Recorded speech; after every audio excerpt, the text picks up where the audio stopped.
ये social media का दौर है और इस दौर में दुनिया में पूरी कहीं भी कुछ भी अगर ख़ास है तो वो बहुत जल्दी दुनिया के बाकी हिस्सों तक पहुंच रहा है। ये बात मैं आज इसलिए कर रहा हूं क्योंकि अयोध्या में एक साधु हैं और उनका नाम है पंडित मानस दास। उनकी गायकी पिछले 15-20 दिनों से सोशल मीडिया में इस कदर वायरल है कि मुझे लगता है अगर सारे प्लेटफॉर्म्स को जोड़ दिया जाए सोशल मीडिया के तो लगभग करोड़ों लोग उनकी गायकी देख चुके हैं। पहली बात तो विजुअली बहुत अच्छा लगता है कि एक दाढ़ी वाले साधु और बहुत पक्के सुरों में आप उनसे कव्वाली सुन लें, आप उनसे दादरा सुन लें, आप उनसे गज़ल सुन लें, आप उनसे फिल्मी गाने सुन लें, सब कुछ बहुत ठहराव के साथ और सब कुछ बहुत ही पक्के सुरों के साथ। तो हमने ये तय किया कि क्यों ना अब ये उत्सुकता भी है लोगों की कि मानस दास जी हैं कौन, इनका अयोध्या से क्या रिश्ता है, संगीत अगर इन्होंने सीखा तो कहाँ से सीखा, किससे सीखा, ये किस घराने के हैं। तो इस तरह की तमाम जो उत्सुकताएं थीं उनको उनका जवाब ढूंढने के लिए हमने उनको आमंत्रित किया और हम उनके आभारी भी हैं कि वो हमारे पास आए और अब हम उनसे इस तरह से कुछ उनका जो अभी तक का जीवन है, उनकी जो गायकी है उसको लेकर बातचीत करेंगे और जाहिर तौर पर कुछ अच्छी चीज़ें एक बार फिर सुनेंगे क्योंकि इस वक्त उनकी आवाज़ ऐसी मशहूर हो गई है कि जितना सुनिए लगता है थोड़ा लालच आता है कि क्यों ना थोड़ा और सुन लिया जाए। तो मानस दास जी, सबसे पहले तो आपका फिर से मैं आभारी हूँ और आपको ये जानकारी मिली है कि नहीं मिली अभी तक कि आपको इस वक्त पूरा देश जो है बहुत ही प्यार के साथ सुन रहा है और बहुत ही उत्सुकता से सुन रहा है? जी बिल्कुल बिल्कुल, ये हमें सूचना है, हमारे जो स्नेही प्रेमी लोग हैं वो बताते रहते हैं।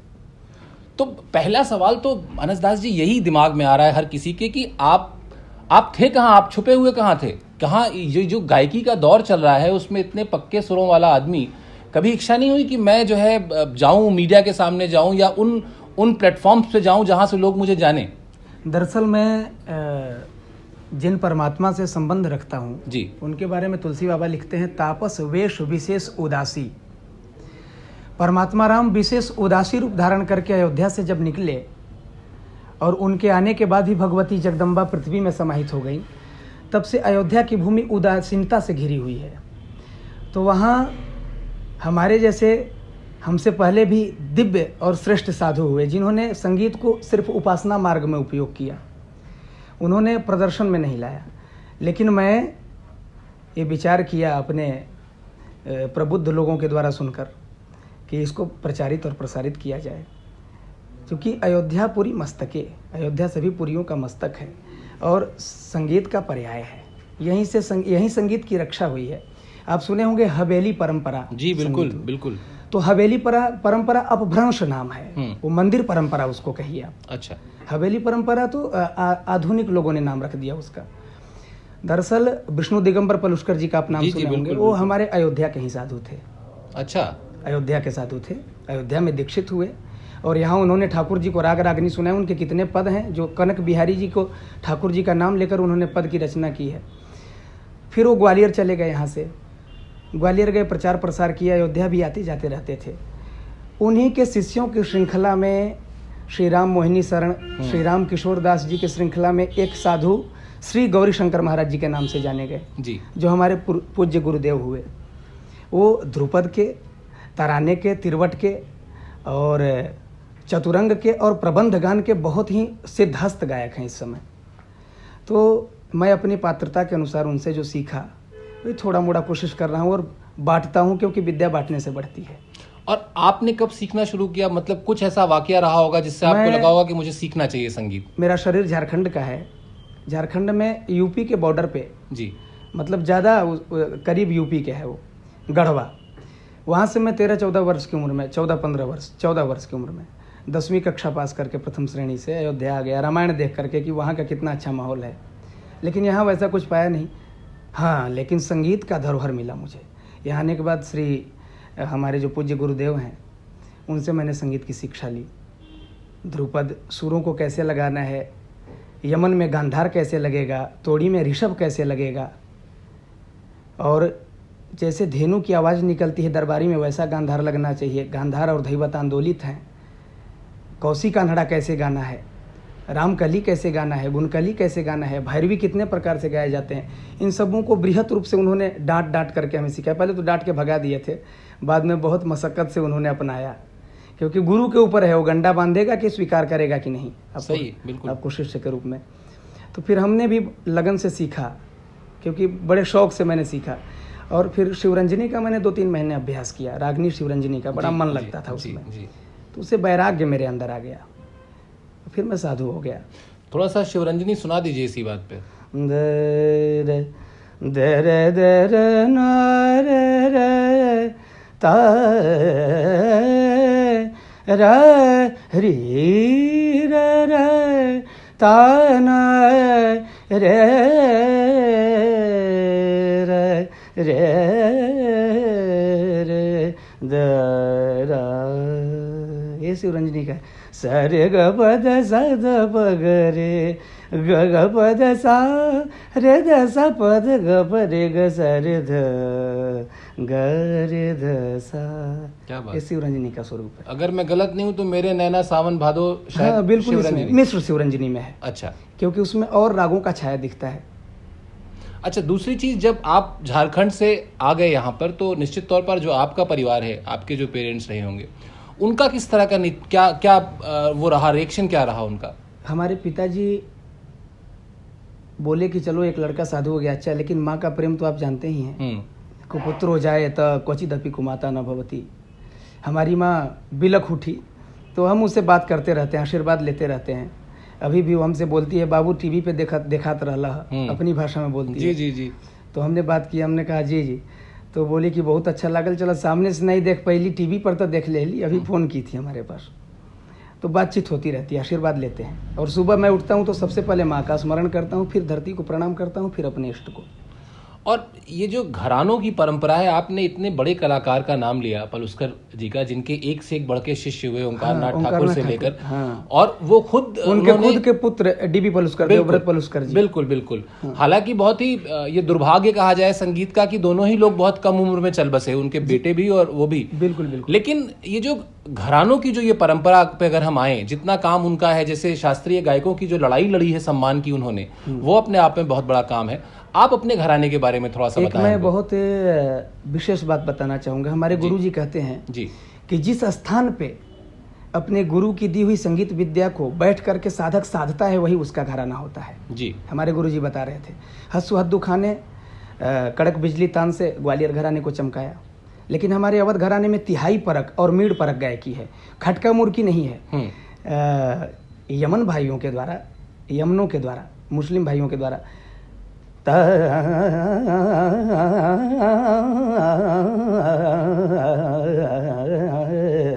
ये है।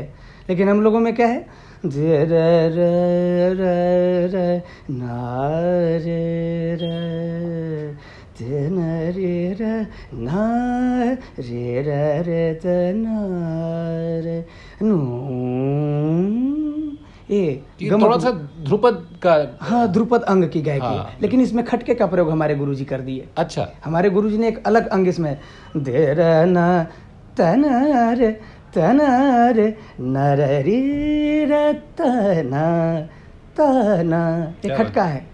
तना रे न तना रे न रे नु, इसका प्रयोग, खटके का प्रयोग उन्होंने कर दिया। तिहाई परक, अयोध्या घराना, इसमें तिहाई का खटके का प्रयोग प्रचुर मात्रा में, और साहित्य बड़े अच्छे मिलेंगे। जैसे और जगह सैया दैया आपको मिलेगा साहित्य में, लेकिन यहाँ क्या है, शरद चंद बदनी सुगर गज गामिनी मृदु चरण पल्लव बिमल मदन दर्प प्रमथनी। माँ किशोरी के ऊपर जी, शरद चंद बदनी, शरद चंद्रमा के समान बदन वाली, शरद चंद बदनी सुघर गजगामिनी, जैसे हाथी चलता है वैसे चलने वाली भगवती, और कामदेव के हृदय को भी मथ देने वाली हैं, और रसिकों के मन को भाने वाली हैं। तो यहाँ परमात्मा परक साहित्य हैं, जो मार्गी पद्धति में निबद्ध हैं, मार्गी पद्धति में निबद्ध हैं। और कुछ अपने घराने के बारे में आप जो बताना चाहते हो खास तौर पे? अपने घराने के बारे में खास तौर पे बताना चाहूँ, यहाँ बधैया कीर्तन को भी क्लासिकल में गाया जाता है, जैसे श्री राम जय जय राम, श्री झप ताल में है। लोग कहते हैं श्री राम जय जय राम। यहाँ ताल में कीर्तन को भी गाया जाता है। मतलब यहाँ समझौता नहीं हुआ शास्त्रीयता से, हमारे घराने में। लेकिन अभी जो स्थिति है उस स्थिति से आप कितने संतुष्ट हैं? मैंने थोड़ा सा चेंज किया अपने घराने में जी। जो कठिन पद थे उनको सरल किया जी। बच्चों को समझाने के लिए। जी। सरगमों का कुछ पलटे तैयार किए, जैसे सारे ग रे ग सारे सारे ग सारे ग रे सा रे ग म रे ग म रे ग म ग रे। तो बच्चे ये दो दो का विभाग बन रहा है इसमें। सारे ग सा रे सा रे ग रे सा, ऐसा बन रहा है विभाग। तो बच्चे आराम से आलाप अपने गले को तैयार कर सकते हैं आलाप के लिए। तो कभी बचपने से लेकर जो अभी तक का आपका सफर रहा है, जब आप छोड़ के आ गए, कभी डांट वाट नहीं पड़ी माता पिता जी से कि तुम ये कर क्या रहे हो भाई, 10वीं पास कर गए थे, पढ़ लिख के कुछ अच्छा नौकरी कर लेते, कुछ और कर लेते? ये हमारे गुरुजी ने कहा, माँ नहीं, क्योंकि हमारे गुरुजी ने माँ बाप से ज़्यादा हमें प्रेम दिया जी। ये मैं सोचता था कि साधु बहुत निष्ठुर होता है, हमारी ये विचारधारा थी। लेकिन जब यहाँ आया तो मुझे लगा कि अरे यार घर से ज़्यादा प्रेम यहाँ मिल रहा है। मैं बीमार पड़ूँ तो डॉक्टर खुद आ जा रहा है कार लेकर दवा करने। तो हमारे जो गुरुदेव भगवान हैं उन्होंने बहुत प्रेम दिया और उन्होंने अनुशासन किया। डंडा से मार करके व्याकरण न्याय कहे, पढ़ोगे नहीं तो संगीत का डिफिनीशन कैसे करोगे, परिभाषित कैसे करोगे संगीत को। तो उन्होंने बहुत कुछ सिखाया और मेरा तो मन रम गया भाई। गुरुजी ने डांटा कि नाचने गाने का क्या काम कर रहे हो ब्राह्मण हो करके। फिर हमने कहा कि शास्त्र में आया है कि नृत्यावसाने नटराज राजो ननाद ढक्का नौपंचवारम। तो ननाद ढक्का नौपंचवारम भगवान ने डमरू बजाया है। डमरू नद्य वाद्य है और डमरू से आपके व्याकरण की उत्पत्ति हुई है। तो संगीत जननी है व्याकरण की, उसको कैसे छोड़ा जाए। उन्होंने कहा तुम्हारा तर्क जायज है, तो वो भी प्रसन्न हुए हमारी बात से। फिर बोले तुम सीखो। और जब आपने सीखना शुरू किया और आपने साधु का जो भी वेश धारण करना तो नहीं करना चाहिए, जो उसकी दिनचर्या होती है आपने उसको फॉलो करना शुरू किया। पूरा फॉलो किया बिल्कुल। तो उसमें कभी ये इच्छा नहीं हुई कि मैं अपने आप को सिर्फ शास्त्रीय संगीत या सिर्फ ध्रुपद तक ही सीमित रखूंगा? क्योंकि मैंने सुना जिस खूबसूरती से आप गजल गा रहे हैं उसी खूबसूरती से आप कव्वाली भी गा रहे हैं, उसी खूबसूरती से आप फिल्मी गाने भी गा रहे हैं। तो क्या मतलब चूंकि गायकी पक्की है इसलिए सब कुछ सारी चीजों के साथ न्याय हो जा रहा है? गुरु ने अच्छी तालीम दी है। अच्छा। अगर एक अच्छा गुरु होगा तो अपने शिष्य को हर पहलू से मजबूत करेगा। लय से भी, लाइट के भी सुर ऐसा लगवाएगा जैसे हमारे गुरुजी लगवाते हैं ग रे सा रे नी रे सा नी सा दानी दसा नी सा दानी पदा पानी ध पदा म प गम ग रे सा। क्या बात। ये लाइट में प्रयोग होता है। तो हमारे गुरुजी ने ऐसी तैयारी करवाई है कि मैं क्लासिकल भी गाऊंगा तो क्लासिकल जैसा लगेगा, फिर क्लासिकल के अंग से गाऊंगा क्लासिकल, कवाली गाऊंगा तो कवाली के अंग से, और फिल्मी गाऊंगा तो रे रा रे रा ता रा रा रे रा ना ता ना रे रा रा रा रा रा ता रा रे रा ना। तो फिल्मी अंदाज में उसको गाऊंगा। तो कोई एक गाना जो आप फिल्मी अंदाज में गाना चाहते हो अभी? सारा सारा दिन तेरे बिन हुन नहीं गुजरदा यारा, सारी सारी रात बीमाबाद बंदा परवरदारा। मास्टर सलीम ने गाया है, ये फोक हो गया।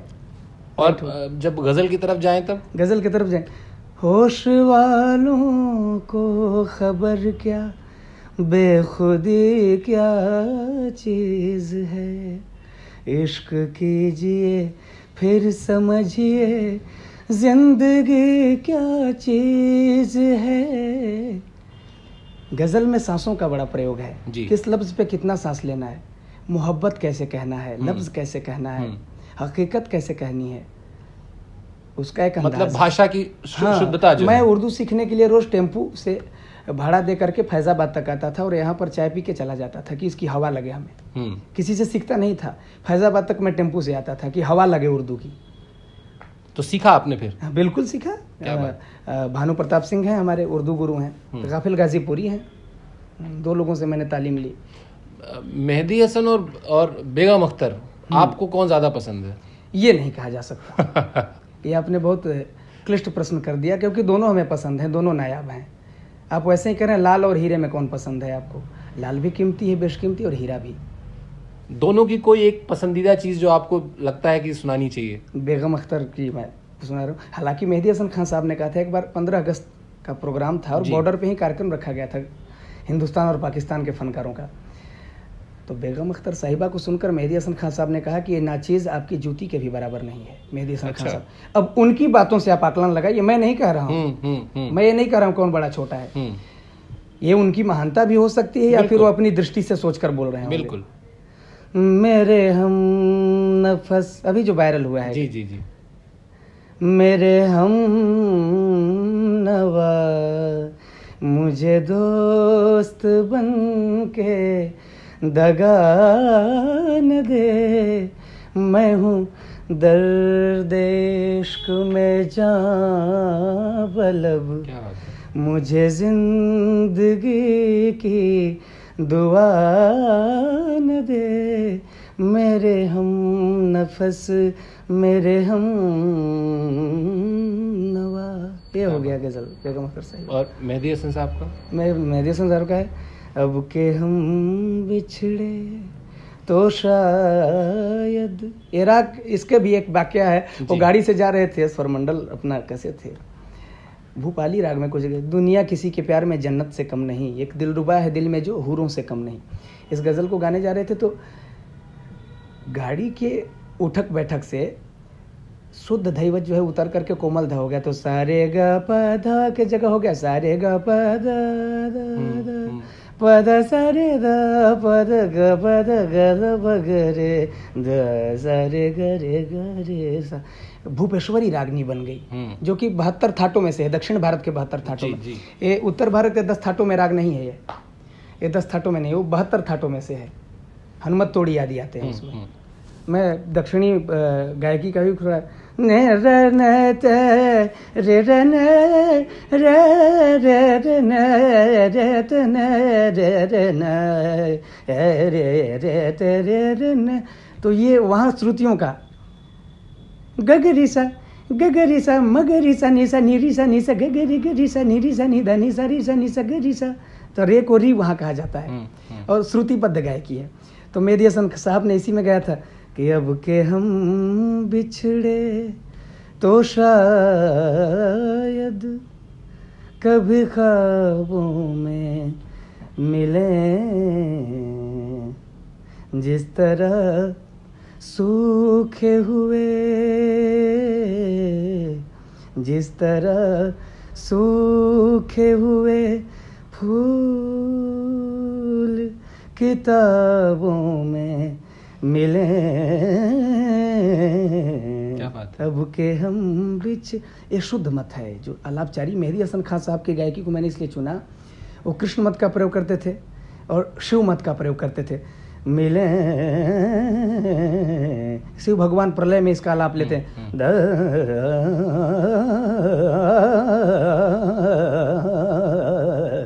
इसका आलापचारी शिव भगवान के लिए फेमस था, जिसको मेहदी हसन साहब बोलते हैं अपनी गज़ल में कि शिव जी के लिए प्रचार में था शुद्ध मत।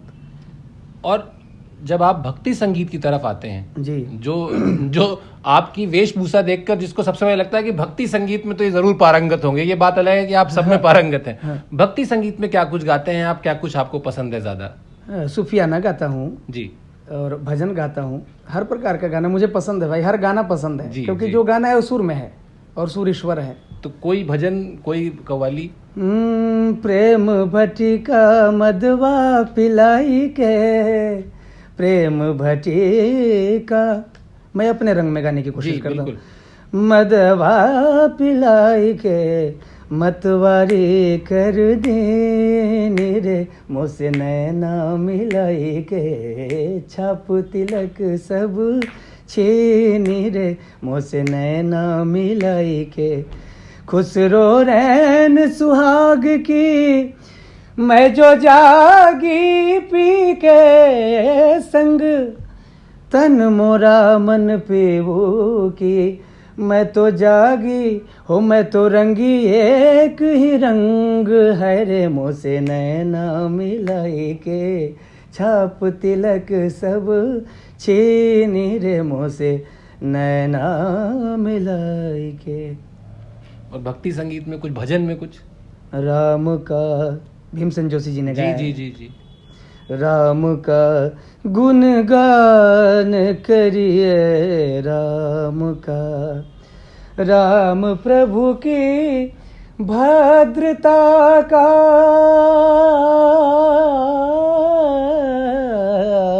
क्या बात। राम प्रभु की भद्रता का, सभ्यता का ध्यान धरिए, ध्यान धरिए, राम का गुणगान, इसमें मिश्र प्रयोग, गुणगान करिए राम का। देखिए, मैंने पहले ही ये डिस्क्लेमर दे दिया था कि आपको सुनते जाएं तो लगता है कि और सुने और सुने और सुने, तो इसलिए आप। मैं सुनाने में थकता नहीं, क्योंकि 2-3 घंटे में तो ऐसा रियाज है कि गला ही गर्म होता है। क्या बात। आपसे अगर किसी एक शास्त्रीय राग के बारे में कुछ सुनना चाहूं, बिल्कुल, जो आपका कोई पसंदीदा शास्त्रीय राग हो, हाँ, थोड़ा सा अगर उसके बारे में बताएं भी तो बहुत आनंद मेरा आएगा। मिजाज वीर रस का है, मैं दरबारी ज्यादा पसंद करता हूँ। अरे वाह। वीर भाव का मिजाज है, तो दरबारी जो है इसमें ख्याति तानसेन बाबा को मिली जी। बाबा तानसेन ने इसमें ख्याति प्राप्त की। दीपक राग भी गाते थे, लेकिन दरबारी में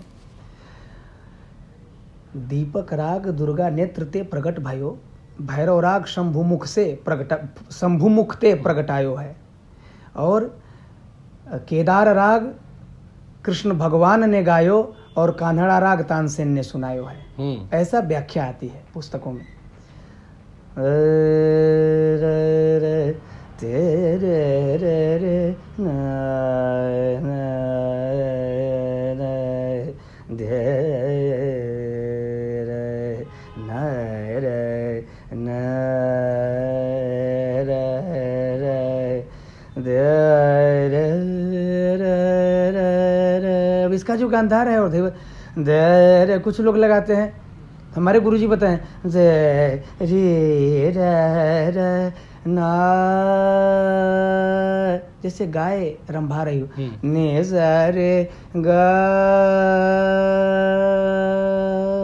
मारे ने रे धनी परे धरे धनी मामा परे सा। ये दरबारी।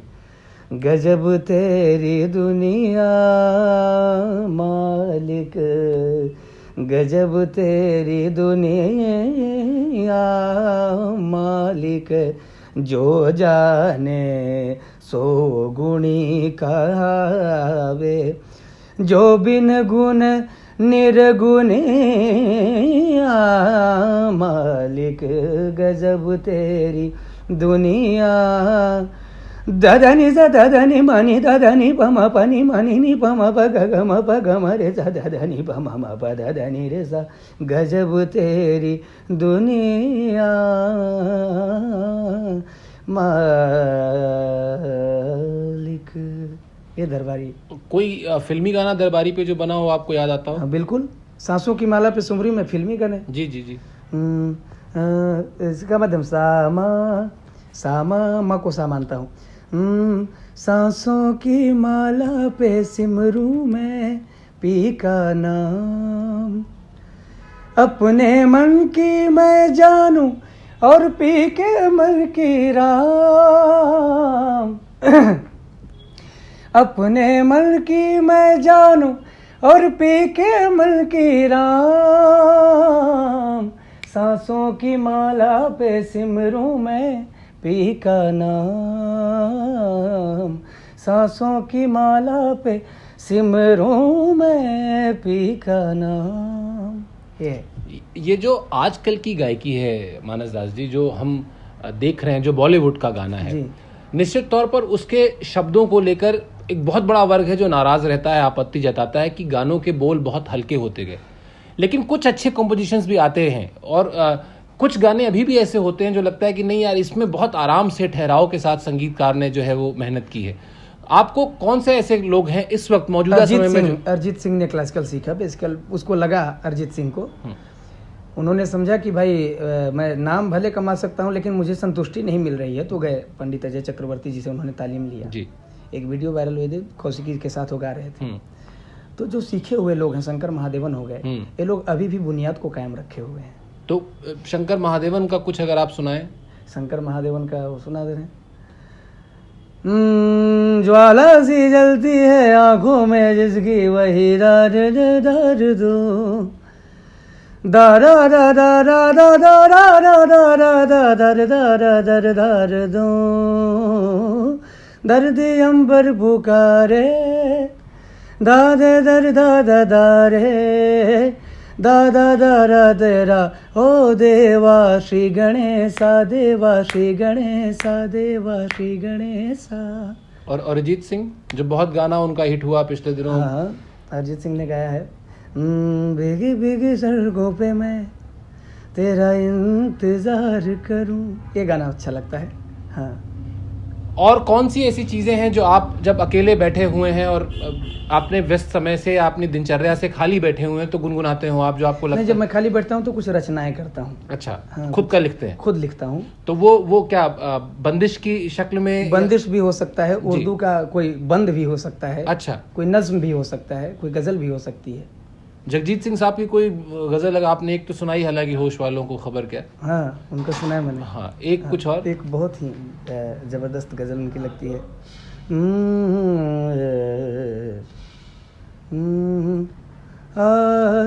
तुम नहीं, गम नहीं, शराब नहीं, तुम नहीं, गम नहीं, शराब नहीं, ऐसी तन्हाई का जवाब नहीं। उनके गाने का अंदाज था, कहाँ से मुड़ जाते थे, सुनने में आसान लगेगा, बहुत कठिन गाते थे। ऐसी तन्हाई का जवाब नहीं, मखमली मुर्कियाँ नहीं, तुम नहीं, गम नहीं, शराब नहीं। वही मैंने जैसा मैं बार बार एक ही बात कह रहा हूँ, तो अब इंटरव्यू ख़त्म करें इससे पहले सिर्फ दो छोटी छोटी जानकारी चाहूँगा। एक तो ये कि अब जिससे हमने बात शुरू की कि अब दरअसल हिंदुस्तान आपको देख रहा है, आपको सुन रहा है जी। क्या कुछ प्लान्स हैं आपके? क्या आप अपने बच्चों, जो बच्चे हैं अयोध्या के, उनको सिखाना चाहते हैं? कुछ को आप सिखा भी रहे हैं, मुझे आपने बताया। किस तरह से जो आपकी ये प्रतिभा सामने निकलकर अचानक आई है, उसका विस्तार कैसे हो, कैसे ये बहुत लोगों तक पहुंचे, और आपका जो हुनर है, जो आपकी साधना है, वो हम सब लोगों के अलावा दुनिया भर तक पहुंचे, उसका क्या प्लान है? सबसे पहले मैं अपना बुनियाद मजबूत करना चाहता हूँ जी। अवधी घराना मृदंग से नवाजा स्वामी श्री पागलदास जी ने। इसके बाद कंठ गायन प्रचारित प्रसारित नहीं हो पाया, तो मैं चाहता हूँ कि पहले पूरे अयोध्या को संगीतमय बनाया जाए। इसके बाद बाहर से जो आएंगे उनको भी शिक्षा दीक्षा दी जाएगी। अयोध्या घराने को लेकर मैं आगे बढ़ा हूँ। और बस आखिर में अगर श्री रामचंद्र कृपालु भजमन हो जाए तो फिर तो आनंद ही आनंद है।